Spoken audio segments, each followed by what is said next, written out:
Central to all our efforts is honouring our promises on climate finance. I know that for many, finances are tough right now. The pandemic all but broke the global economy. Even when we meet our net zero target in 2050, around a quarter of our energy will still come from fossil fuels. How have you sold this to two of the most important people in your life? I know how keenly you love your family. You told my LBC colleague Andrew Marr that the questions your two daughters, both pre-teens, ask you the most or concerns are climate change. How have you sold that to the girls? Well, I'm sure it's something we'll be discussing over the summer. Haven't they said, Daddy, what are you doing? Of course. No. Well, actually, we haven't got into this.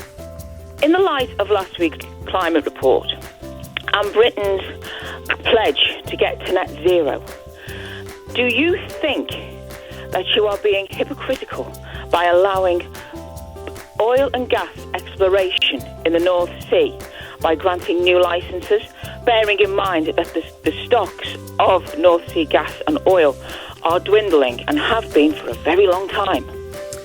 Sarah, thanks for the question. I think this is really important, actually. I'm so glad you asked. Look, I care about net zero. I've got two young kids. I care about leaving them an environment and a climate in better state than we found it and I found it in.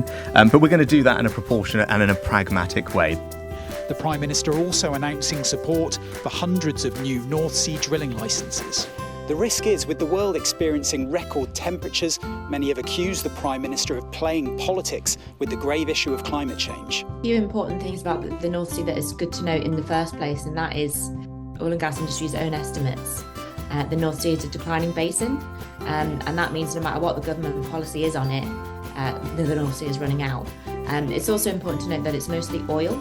So we're in the middle of a gas crisis, so extracting more oil won't really help with our bills. What the government is essentially doing is paying oil and gas companies to drill more in the North Sea, get out that oil and gas, and then export most of it, with them selling it to the highest bidder.